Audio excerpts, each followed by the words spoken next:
बुलाओ फतेह। वाहिगुरू जी का खालसा वाहिगुरू जी की फतेह। कल दे पावन दीवाना अंदर आपां सारिਆਂ ने रल मिल के विचार साझी कीती सी कि धन गुरु गोबिंद सिंह महाराज सच्चे पातशाह जी जो दमदमा साहिब की पावन पवित्र धरती उत्ते विराजमान हैं ते गुरुदेव पातशाह जी ने इस पावन स्थान ते रहिंदियां होया काफ़ी लंबेरा समा बतीत किया है। गुरुदेव पिता ने इत्थे ही धन गुरु गुरु ग्रंथ साहिब महाराज पातशाह जी की पावन बाणी जिहड़ी है संपूर्ण बाणी का उतारा जिहड़ा है पावन आदि ग्रंथ विच करवाया। गुरु तेग बहादुर महाराज पातशाह जी की पावन बाणी दर्ज की गई। इस पावन स्थान ते ही रब्बी बाणी का प्रचार सतगुरु पातशाह जी ने किया। नाले ही सिख नूं ये भी दसिया भी सिख कैसा होवे, पंथ किहो जिहा हुंदा है। ते पंथ दे हत्थ विच पातशाह जी ने सारी जिम्मेवारी जिहड़ी है महाराज ने दे दी कि अज तो बाद जदों सिख ने दीदार करने ने ते वो पंजां दे विचों दीदार कर सकदा है। इत्थे ही पावन धरती ते सतगुर सच्चे पातशाह जी ने ये रहमत की भी मेरा खालसा पुत्र जिहड़ा है वो मेरे अपने पुत्रां नालों भी मैनूं कितना प्यारा है कि इस खालसे पुत्र उत्तों मैं अपने 4 पुत्र कुर्बान किए ने। तो सतगुर सच्चे पातशाह जी ने दमदमे साहिब की पावन धरती उत्ते कुछ इतिहासकार आखते ने कि 9.5 महीने महाराज रहे ने। कुछ इतिहासकार लिखते ने कि 1.5 साल सतगुर पातशाह जी इस पावन स्थान पर रहे ने। समा किन्ना भी रहे होण पर गुरुदेव पिता ने सच हक की गल जिहड़ी है मनुखता नूं समझाई, नाल ही बाणी ते गुरमत दे नाल जोड़िया। शस्त्र अते शास्त्र की सिੱਖਿਆ महाराज पातशाह जी ने मनुखता नूं दित्ती है। इन्हां ही समयां विच धन गुरु गोबिंद सिंह महाराज पातशाह जी जो कि समय का बादशाह औरंगजेब है वो गुरुदेव पातशाह जी नूं मिलना चाहुंदा है ते सतगुर पातशाह जी भी उन्होंने मिलना चाहुंदे ने। वो दखण दे विच सी। सतगुर सच्चे पातशाह औरंगजेब नूं मिल के दसना चाहुंदे सन भी किस तरह आनंदपुरी दे विच कहर ढाया गया, किवें सरसा नदी के किनारे उत्ते अत दा जुल्म किया गया, किवें चमकौर की धरती के उत्ते कुछ कु ਸਿੰਘਾਂ 40 ਕੁ ਸਿੰਘਾਂ की गिणती ਅਤੇ ਲੱਖਾਂ की तादाद ਵਿੱਚ ਸਾਹਮਣੇ तेरी फौज खड़ी, किवें ਉਹ ਨਿੱਕੀਆਂ ਜਿੰਦਾਂ ਨੂੰ ਨੀਹਾਂ ਵਿੱਚ ਚਿਣ ਕੇ ਸ਼ਹੀਦ ਕੀਤਾ ਗਿਆ। ਹੋਰ ਕਿੰਨੇ ਜ਼ੁਲਮ ਪੰਜਾਬ ਦੀ ਧਰਤੀ ਤੇ ਸਮੇਂ ਦੀ ਹਕੂਮਤ ਵੱਲੋਂ ਕੀਤੇ ਜਾ ਰਹੇ ਨੇ। ਮਹਾਰਾਜ ਔਰੰਗਜ਼ੇਬ ਨੂੰ ਮਿਲ ਕੇ ਦੱਸਣਾ ਚਾਹੁੰਦੇ ਸਨ। ਗੁਰੂ ਪਿਆਰ ਵਾਲਿਓ, ਸਤਿਗੁਰ ਸੱਚੇ ਪਾਤਸ਼ਾਹ ਜੀ ਨੇ ਦੱਖਣ ਵਾਲੇ ਪਾਸੇ ਚੱਲਣ ਦਾ ਵਿਚਾਰ ਮਨ ਵਿੱਚ ਬਣਾਇਆ ਤਾਂ ਸਤਿਗੁਰ ਸੱਚੇ ਪਾਤਸ਼ਾਹ ਜੀ ਸਾਬੋ ਕੀ ਤਲਵੰਡੀ ਦਮਦਮੇ ਦੀ ਧਰਤੀ ਤੋਂ ਜਦੋਂ ਚੱਲਦੇ ਨੇ ਵੱਖ-ਵੱਖ ਪਿੰਡਾਂ ਸ਼ਹਿਰਾਂ ਨਗਰਾਂ ਵਿੱਚੋਂ ਹੁੰਦੇ ਹੋਏ ਸਾਹਿਬ ਸਿਰਸੇ ਦੀ ਧਰਤੀ 'ਤੇ ਪਹੁੰਚਦੇ ਨੇ। ਸਿਰਸੇ ਦੀ ਧਰਤੀ ਤੋਂ ਸਤਿਗੁਰ ਪਾਤਸ਼ਾਹ ਜੀ ਚੱਲ ਕੇ ਫਿਰ ਰਾਜਸਥਾਨ ਅਜਮੇਰ ਦੀ ਧਰਤੀ 'ਤੇ ਮਹਾਰਾਜ ਪਹੁੰਚਦੇ ਨੇ। ਅਜਮੇਰ ਦੀ ਧਰਤੀ ਦੇ ਉੱਤੇ ਸਨਾਤਨੀ ਮਤ ਦਾ ਇੱਕ ਤੀਰਥ ਹੈ ਜਿਹਨੂੰ ਪਸ਼ੱਕਰ ਆਖਿਆ ਜਾਂਦਾ ਹੈ। ਇੱਥੇ ਇੱਕ ਝੀਲ ਹੈ ਤੇ ਸਨਾਤਨੀ ਮਤ ਦੇ ਵੀਰਾਂ ਦਾ ਮੰਨਣਾ ਹੈ ਵੀ ਇੱਥੇ ਬ੍ਰਹਮਾ ਜੀ ਨੇ ਯੱਗ ਕੀਤਾ ਸੀ ਤੇ ਉੱਥੇ ਇੱਕ ਮੰਦਰ ਵੀ ਬਣਿਆ ਹੋਇਆ ਹੈ। ਧੰਨ ਗੁਰੂ ਗੋਬਿੰਦ ਸਿੰਘ ਮਹਾਰਾਜ ਪਾਤਸ਼ਾਹ ਜੀ ਉੱਥੇ ਗਏ। ਕਦੀ ਗੁਰੂ ਨਾਨਕ ਦੇ ਪਾਤਸ਼ਾਹ ਜੀ ਪਹਿਲੀ ਉਦਾਸੀ ਸਮੇਂ ਵੀ ਇੱਥੇ ਆਏ ਸਨ ਤੇ ਗੁਰਮਤਿ ਦਾ ਪ੍ਰਚਾਰ ਕੀਤਾ ਸੀ। ਧੰਨ ਗੁਰੂ ਗੋਬਿੰਦ ਸਿੰਘ ਮਹਾਰਾਜ ਪਾਤਸ਼ਾਹ ਜੀ ਵੀ ਇਸ ਸਥਾਨ 'ਤੇ ਆਏ ਤੇ ਜਿੱਥੇ ਮਹਾਰਾਜ ਰੁਕੇ ਸਨ ਉਸ ਤੀਰਥ ਦੇ ਤੱਟ ਦੇ ਉੱਤੇ ਅੱਜ ਕੱਲ੍ਹ ਗੁਰਦੁਆਰਾ ਗੋਬਿੰਦ ਘਾਟ ਬਣਿਆ ਹੋਇਆ ਹੈ। ਸਤਿਗੁਰੂ ਧੰਨ ਗੁਰੂ ਗੋਬਿੰਦ ਸਿੰਘ ਮਹਾਰਾਜ ਸੱਚੇ ਪਾਤਸ਼ਾਹ ਅਜਮੇਰ ਤੋਂ ਫਿਰ ਚੱਲ ਕੇ ਇਸੇ ਹੀ ਰਾਜਪੁਤਾਨੇ ਦੀ ਰਿਆਸਤ ਵਿੱਚ ਸਤਿਗੁਰੂ ਪਾਤਸ਼ਾਹ ਜੀ ਘੁੰਮਦੇ ਹੋਏ ਰਹਿਮਤਾਂ ਤੇ ਬਖਸ਼ਿਸ਼ਾਂ ਵਰਤਾਉਂਦੇ ਹੋਏ ਗੁਰਦੇਵ ਨਰੈਣਾ ਪਹੁੰਚੇ ਨੇ। ਨਰੈਣੇ ਦੇ ਵਿੱਚ ਪੀਰ ਦਾਦੂ ਦੀ ਸਮਾਧ ਸੀ ਤੇ ਪੀਰ ਦਾਦੂ ਨੂੰ ਮੰਨਣ ਵਾਲੇ ਉਹਦੇ ਚੇਲੇ ਉੱਥੇ ਰਹਿੰਦੇ ਸਨ। ਸਤਿਗੁਰ ਸੱਚੇ ਪਾਤਸ਼ਾਹ ਜੀ ਨੇ ਇੱਥੇ ਖੇਡ ਵਰਤਾਈ। ਆਪਣੇ ਤੀਰ ਨੂੰ ਪਾਤਸ਼ਾਹ ਜੀ ਨੇ ਦਾਦੂ ਦੀ ਸਮਾਧ ਅੱਗੇ ਝੁਕਾ ਦਿੱਤਾ। ਜਦੋਂ ਝੁਕਾਇਆ ਤੇ ਸਿੰਘਾਂ ਨੇ ਪਾਤਸ਼ਾਹ ਜੀ ਨੂੰ ਇਹ ਗੱਲ ਪੁੱਛੀ ਵੀ ਮਹਾਰਾਜ ਤੁਸੀਂ ਆਪ ਤਾਂ ਆਖਦੇ ਹੋ ਵੀ ਮੜੀਆਂ ਨੂੰ, ਮੱਠਾਂ ਨੂੰ, ਸਮਾਧਾਂ ਨੂੰ ਸਿੱਖ ਨੇ ਕਹਿ ਲਗੇ ਕਦੀ ਮੱਥਾ ਨਹੀਂ ਟੇਕਣਾ, ਸੀਸ ਨਹੀਂ ਝੁਕਾਉਣਾ, ਸੀਸ ਕੇਵਲ ਇੱਕ ਮਾਲਕ ਅੱਗੇ ਜਾਂ ਗੁਰੂ ਅੱਗੇ ਝੁਕਾਉਣਾ ਹੈ। ਹੁਣ ਸਤਿਗੁਰੂ ਪਾਤਸ਼ਾਹ ਜੀ ਨੇ ਉਸ ਸਮੇਂ ਦਾਦੂ ਦੀ ਸਮਾਧ ਅੱਗੇ ਤੀਰ ਇਸ ਕਰਕੇ ਝੁਕਾਇਆ ਸੀ ਕਿਉਂਕਿ ਮਹਾਰਾਜ ਪਰਖਣਾ ਚਾਹੁੰਦੇ ਸਨ ਵੀ ਜਿਹੜਾ ਖਾਲਸਾ ਮੈਂ ਸਾਜਿਆ ਹੈ ਇਹ ਕਿੰਨਾ ਕੁ ਅਸਲ ਦੇ ਵਿੱਚ ਸੁਚੇਤ ਹੈ, ਕਿੰਨਾ ਕੁ ਜਾਗਰਤ ਹੈ। ਧੰਨ ਗੁਰੂ ਗੋਬਿੰਦ ਸਿੰਘ ਮਹਾਰਾਜ ਪਾਤਸ਼ਾਹ ਜੀ ਨੇ ਉਸ ਸਮੇਂ ਸਿੱਖਾਂ ਦੀ ਇਹ ਜਾਗਰਤੀ ਨੂੰ ਵੇਖ ਕੇ ਬੜੇ ਪ੍ਰਸੰਨ ਹੋਏ। ਪਰ ਉਸ ਸਮੇਂ ਖਾਲਸੇ ਨੇ ਪਾਤਸ਼ਾਹ ਜੀ ਨੂੰ ਤਨਖਾਹ ਲਾਈ ਵੀ ਗੁਰਦੇਵ ਜੇ ਸਾਡੇ ਵਾਸਤੇ ਇਹ ਕਾਨੂੰਨ ਹੈ ਤੇ ਪਾਤਸ਼ਾਹ ਜੀ ਤੁਸੀਂ ਵੀ ਪੰਜਾਂ ਪਾਸੋਂ ਅੰਮ੍ਰਿਤ ਲਿਆਏ ਤੇ ਕਾਨੂੰਨ ਤੁਹਾਡੇ ਉੱਤੇ ਵੀ ਲਾਗੂ ਹੁੰਦਾ ਹੈ।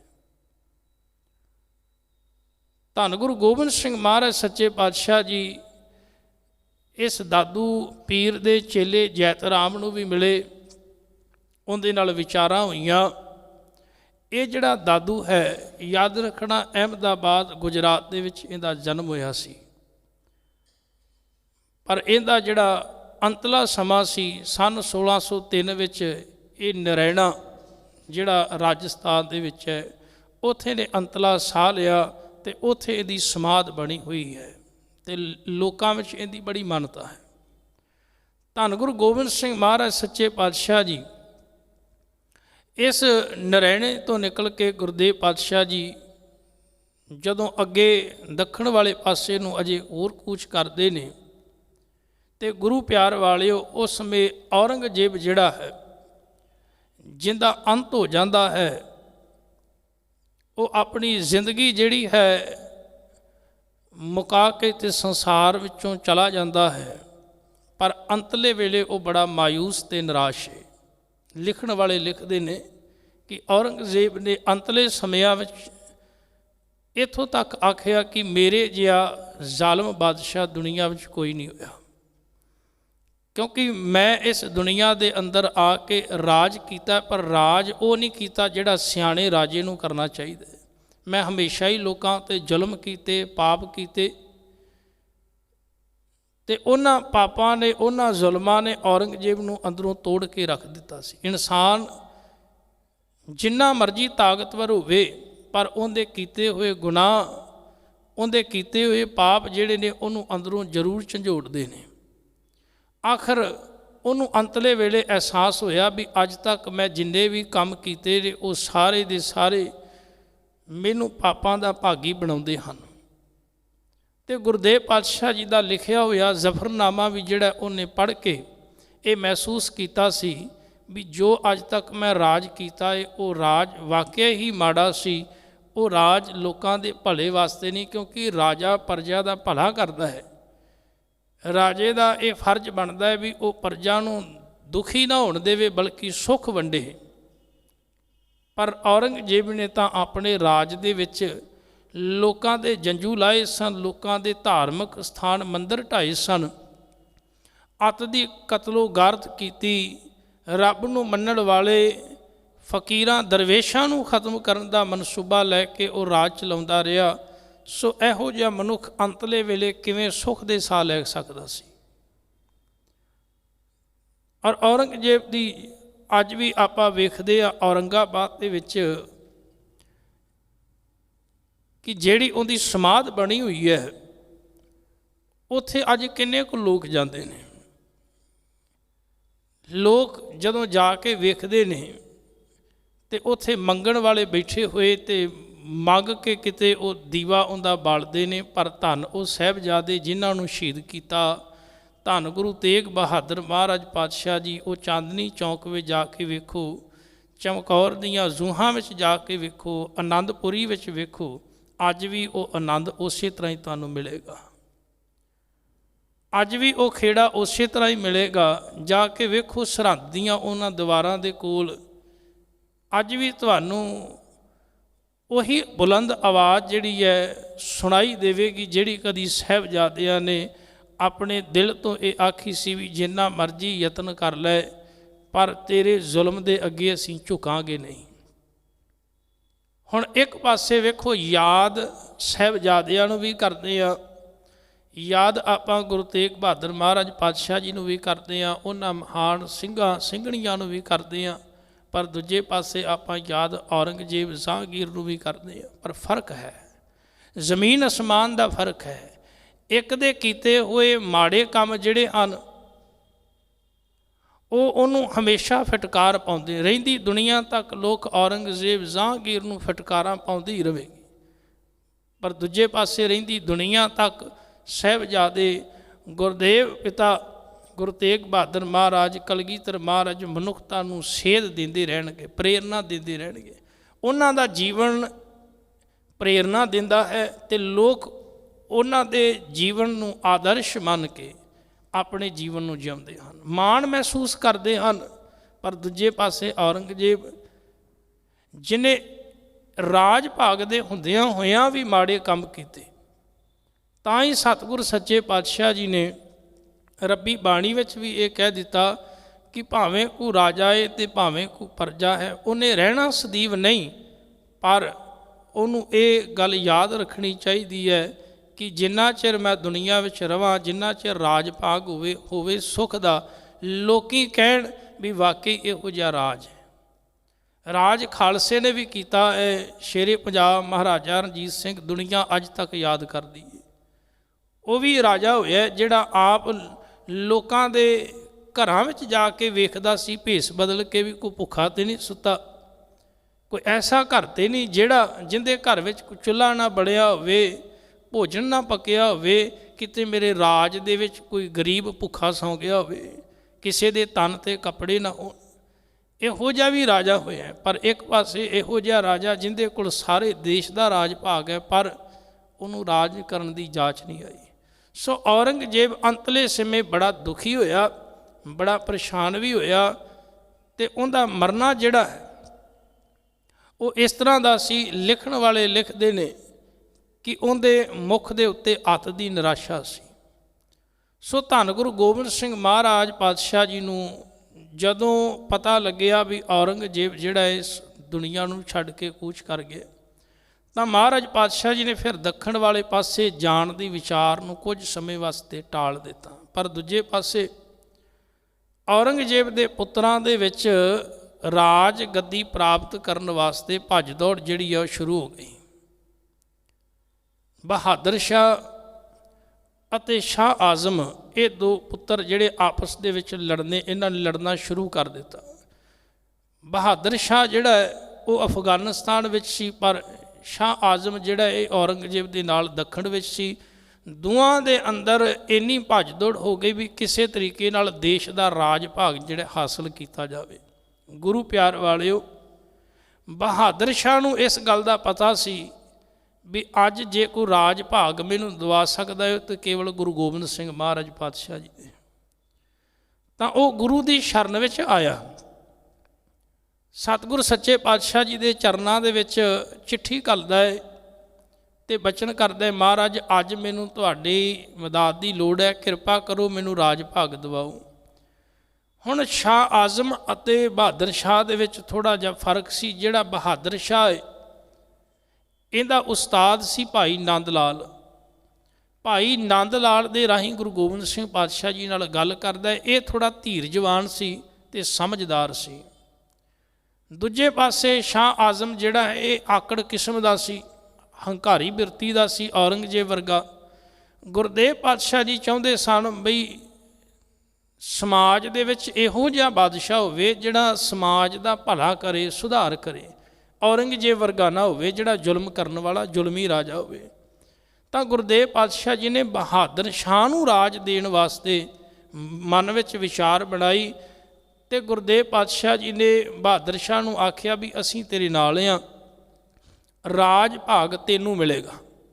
ਦੂਜੇ ਪਾਸੇ ਸ਼ਾਹ ਆਜ਼ਮ ਨੂੰ ਜਦੋਂ ਪਤਾ ਲੱਗਿਆ ਵੀ ਗੁਰੂ ਗੋਬਿੰਦ ਸਿੰਘ ਪਾਤਸ਼ਾਹ ਜੀ ਬਹਾਦਰ ਸ਼ਾਹ ਦਾ ਸਾਥ ਦੇ ਰਹੇ ਨੇ ਤੇ ਉਹ ਬੜੇ ਕ੍ਰੋਧ ਦੇ ਨਾਲ ਭਰਿਆ ਹੋਇਆ ਬਹਾਦਰ ਸ਼ਾਹ ਨੂੰ ਖਤਮ ਕਰਨ ਵਾਸਤੇ ਜੰਗ ਲੜਨ ਵਾਸਤੇ ਆਇਆ। ਆਗਰੇ ਤੋਂ ਥੋੜ੍ਹੀ ਦੂਰੀ ਦੇ ਉੱਤੇ ਇੱਕ ਸਥਾਨ ਹੈ ਸੋਮਗੜ੍ਹ, ਉੱਥੇ ਇੱਕ ਭਾਰੀ ਜੰਗ ਹੁੰਦਾ ਹੈ ਤੇ ਉਸ ਜੰਗ ਦੇ ਵਿੱਚ ਧੰਨ ਗੁਰੂ ਗੋਬਿੰਦ ਸਿੰਘ ਪਾਤਸ਼ਾਹ ਜੀ ਨੇ ਜਥੇਦਾਰ ਥਾਪਿਆ ਸੀ ਭਾਈ ਦਇਆ ਸਿੰਘ ਨੂੰ।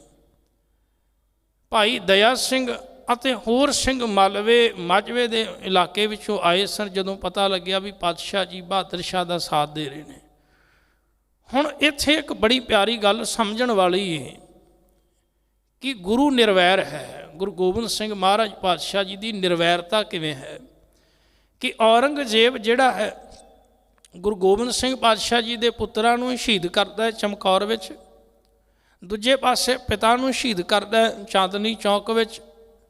ਆਨੰਦਪੁਰੀ ਦੇ ਵਿੱਚ ਕਿੰਨੇ ਹਮਲੇ ਹੋਏ, ਆਨੰਦਪੁਰੀ ਉਜੜੀ, ਸਰਸਾ ਨਦੀ ਦਾ ਆਪਾਂ ਨਜ਼ਾਰਾ ਵੇਖਦੇ ਹਾਂ, ਕਿਵੇਂ ਛੋਟੇ ਸਾਹਿਬਜ਼ਾਦਿਆਂ ਨੂੰ ਮਹਾਰਾਜ ਪਾਤਸ਼ਾਹ ਜੀ ਦੇ ਸ਼ਹੀਦ ਕੀਤੇ ਗਏ, ਸਾਨੂੰ ਸਾਰਿਆਂ ਨੂੰ ਪਤਾ ਹੈ। ਹੁਣ ਇੱਕ ਪਾਸੇ ਗੁਰੂ ਗੋਬਿੰਦ ਸਿੰਘ ਪਾਤਸ਼ਾਹ ਜੀ ਨੇ, ਦੂਜੇ ਪਾਸੇ ਔਰੰਗਜ਼ੇਬ ਪੁੱਤਰਾਂ ਨੂੰ ਸ਼ਹੀਦ ਕਰਵਾ ਰਿਹਾ ਗੁਰੂ ਗੋਬਿੰਦ ਸਿੰਘ ਪਾਤਸ਼ਾਹ ਜੀ ਦੇ।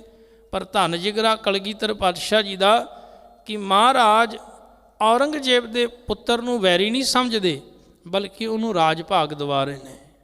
ਇੱਕ ਨਿਰਵੈਰਤਾ ਵਾਲਾ ਗੁਣ ਹੈ, ਕਿਉਂਕਿ ਪਾਤਸ਼ਾਹ ਜੀ ਜਾਣਦੇ ਨੇ ਕਿ ਜਿਹੜਾ ਬਹਾਦਰ ਸ਼ਾਹ ਹੈ ਕਸੂਰ ਇਹਦਾ ਨਹੀਂ, ਕਸੂਰ ਸਮੇਂ ਦੇ ਬਾਦਸ਼ਾਹ ਔਰੰਗਜ਼ੇਬ ਦਾ ਹੈ, ਪੁੱਤਰ ਦਾ ਕਸੂਰ ਨਹੀਂ। ਇਸ ਕਰਕੇ ਪੁੱਤਰ ਨੂੰ ਸਜ਼ਾ ਵੀ ਨਹੀਂ ਦਿੱਤੀ ਤੇ ਬਲਕਿ ਸਾਥ ਦਿੱਤਾ। ਸਤਿਗੁਰ ਸੱਚੇ ਪਾਤਸ਼ਾਹ ਜੀ ਨੇ ਬਹਾਦਰ ਸ਼ਾਹ ਨੂੰ ਉਸ ਜੰਗ ਦੇ ਵਿੱਚ ਜਿੱਤ ਪ੍ਰਾਪਤ ਕਰਾਉਣ ਵਾਸਤੇ ਪੂਰਾ ਯਤਨ ਕੀਤਾ ਤੇ ਜਿੱਤ ਵੀ ਪ੍ਰਾਪਤ ਹੋਈ। ਬਹਾਦਰ ਸ਼ਾਹ ਨੇ ਬੜੇ ਜਸ਼ਨ ਮਨਾਏ। ਆਗਰੇ ਦੀ ਧਰਤੀ ਤੇ 7 ਮਹੀਨੇ, ਤਕਰੀਬਨ 5 ਤੋਂ 7 ਮਹੀਨੇ ਮਹਾਰਾਜ ਦੇ ਚਰਨਾਂ ਵਿੱਚ ਰਿਹਾ ਬਹਾਦਰ ਸ਼ਾਹ ਤੇ ਗੁਰਦੇਵ ਪਾਤਸ਼ਾਹ ਜੀ ਦੇ ਚਰਨਾਂ ਵਿੱਚ ਰਹਿ ਕੇ ਉਹਨੇ ਇਹ ਮਹਿਸੂਸ ਕੀਤਾ ਵੀ ਮੇਰੇ ਪਿਤਾ ਵੱਲੋਂ ਅੱਜ ਤੱਕ ਜਿੰਨੇ ਵੀ ਜ਼ੁਲਮ ਕੀਤੇ ਗਏ ਨੇ ਉਹ ਅੱਤ ਦੇ ਮਾੜੇ ਜ਼ੁਲਮ ਸਨ। ਤੇ ਸਤਿਗੁਰ ਸੱਚੇ ਪਾਤਸ਼ਾਹ ਜੀ ਦੇ ਚਰਨਾਂ ਵਿੱਚ ਉਹਨੇ ਬੇਨਤੀ ਵੀ ਕੀਤੀ, ਮਹਾਰਾਜ ਇਹ ਸਮਾਂ ਆਇਆ ਜੇ ਤੁਸੀਂ ਹੁਕਮ ਕਰੋਗੇ ਤੇ ਮੈਂ ਜਿਨ੍ਹਾਂ ਨੇ ਜ਼ੁਲਮ ਕੀਤੇ ਨੇ ਮੈਂ ਉਹਨਾਂ ਜ਼ਾਲਮਾਂ ਨੂੰ ਜ਼ਰੂਰ ਸੋਧਾਂਗਾ। ਤੇ ਗੁਰੂ ਪਾਤਸ਼ਾਹ ਜੀ ਵੀ ਚਾਹੁੰਦੇ ਸਨ ਵੀ ਜਿਹੜਾ ਜ਼ਾਲਮ ਹੈ, ਜ਼ਾਲਮ ਬਿਰਤੀ ਦਾ ਮਨੁੱਖ ਹੈ, ਆਖਰ ਉਹਦਾ ਅੰਤ ਹੋਣਾ ਜ਼ਰੂਰੀ ਹੈ। ਧੰਨ ਗੁਰੂ ਗੋਬਿੰਦ ਸਿੰਘ ਮਹਾਰਾਜ ਪਾਤਸ਼ਾਹ ਜੀ ਆਪ ਆਗਰੇ ਵਿੱਚ ਰੁਕੇ ਅਤੇ ਨਾਲ ਹੀ ਉਹ ਬਹਾਦਰ ਸ਼ਾਹ ਵੀ ਪਾਤਸ਼ਾਹ ਜੀ ਦੇ ਚਰਨਾਂ ਵਿੱਚ ਰੁਕਿਆ ਹੈ। ਇਸ ਤੋਂ ਅੱਗੇ ਦਾ ਇਤਿਹਾਸ ਆਪਾਂ ਅਗਲੇ ਦੀਵਾਨਾਂ ਵਿੱਚ ਸਾਂਝਾ ਕਰਾਂਗੇ। ਕਿਵੇਂ ਮਹਾਰਾਜ ਸੱਚੇ ਪਾਤਸ਼ਾਹ ਜੀ ਫਿਰ ਬਹਾਦਰ ਸ਼ਾਹ ਦੇ ਨਾਲ ਹੋਰ ਵਿਚਾਰ ਕਰਦੇ ਨੇ, ਮਹਾਰਾਜ ਮੁੜ ਵਾਪਸ ਆਨੰਦਪੁਰੀ ਵਿੱਚ ਕਿਉਂ ਨਹੀਂ ਆਉਂਦੇ ਦੇ ਕਾਰਨ ਕੀ ਸਨ, ਤੇ ਮਹਾਰਾਜ ਦੱਖਣ ਵਾਲੇ ਪਾਸੇ ਜਾਣ ਦੇ ਕਾਰਨ ਕੀ ਬਣੇ। ਇਹ ਸਾਰੀਆਂ ਵਿਚਾਰਾਂ ਅਗਲੇ ਦੀਵਾਨਾਂ ਵਿੱਚ ਸਾਂਝੀਆਂ ਕਰਾਂਗੇ। ਹੋਈਆਂ ਭੁੱਲਾਂ ਚੁੱਕਾਂ ਦੀ ਖਿਮਾ। ਵਾਹਿਗੁਰੂ ਜੀ ਕਾ ਖਾਲਸਾ, ਵਾਹਿਗੁਰੂ ਜੀ ਕੀ ਫਤਿਹ।